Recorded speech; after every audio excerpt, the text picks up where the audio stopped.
जय श्री कृष्ण। राधे राधे।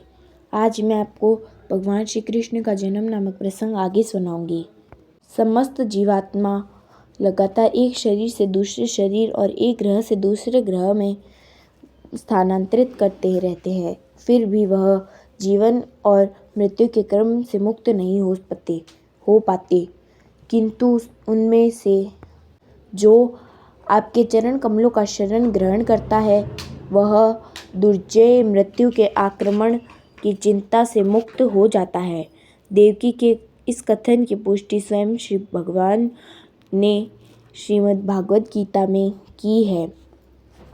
उसके अनुसार श्री भगवान कहते हैं कि ब्रह्मलोक से पाताल लोक तक के सारे ब्राह्मणों में कोई भी जन्म, मृत्यु, रोग और वृद्धावस्था में मुक्त नहीं रह सकता। किंतु श्री भगवान कहते हैं, जो मेरे लोक में प्रवेश करता है उसे फिर कभी भौतिक जगत में नहीं आना पड़ता।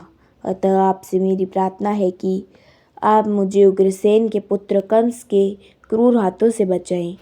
कृपा करके मुझे इस भयावह स्थिति से उबारें, क्योंकि आप अपने सेवकों की रक्षा के लिए सदैव उद्यत रहते हैं।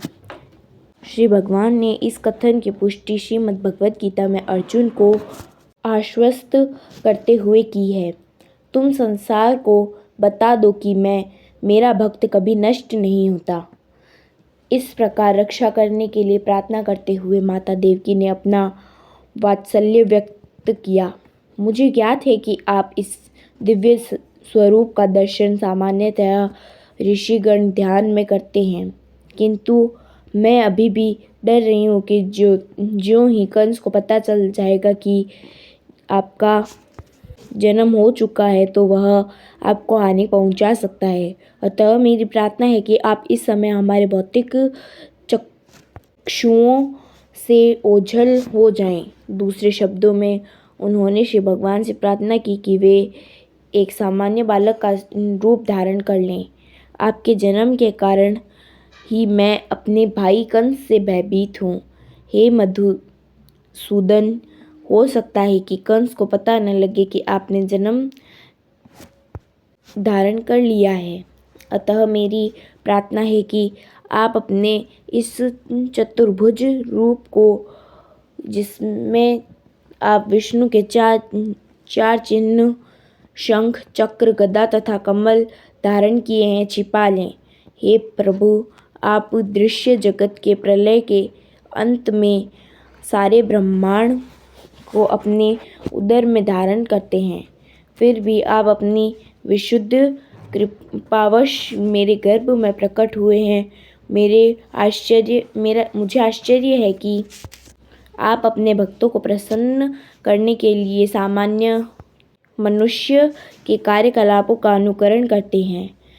देवकी की प्रार्थना सुनकर श्री भगवान ने उत्तर दिया, हे माता, स्वयंभू मनु के कल्प में मेरे पिता वसुदेव एक प्रजापति के रूप में थे, जिनका नाम सुतपा था और आप उनकी पत्नी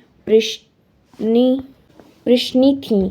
उस समय ब्रह्मा ने प्रजा बढ़ाने की इच्छा से आपसे संतान उत्पन्न करने के लिए कहा।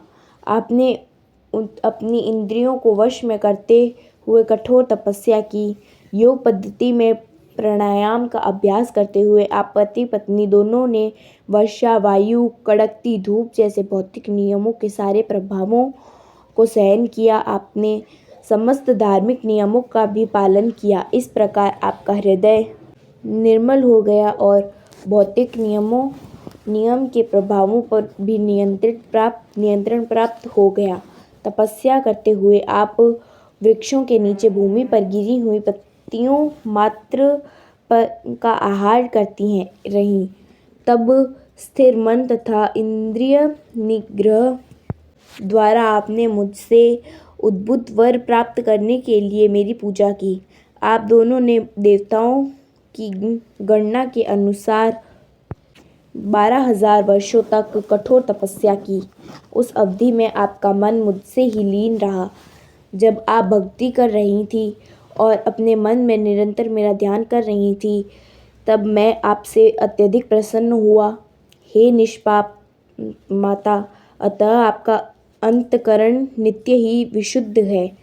उस समय भी मैं आपके समक्ष इसी रूप में आपकी इच्छा पूर्ति के लिए प्रकट हुआ था और आपसे मन वांछित वर मांगने के लिए कहा। उस समय आपने चाहा था कि मैं आपके पुत्र रूप में जन्म लूं। यद्यपि आपने मेरा साक्षात दर्शन किया था, तथापि आपने मेरी माया के प्रभाव के कारण व्यापक भव बंधन से पूर्ण मुक्ति न मांगकर मुझे अपने पुत्र के रूप में मांगा था। आगे का प्रसंग मैं आपको अगले वीडियो में सुनाऊंगी। जय श्री कृष्णा। राधे राधे।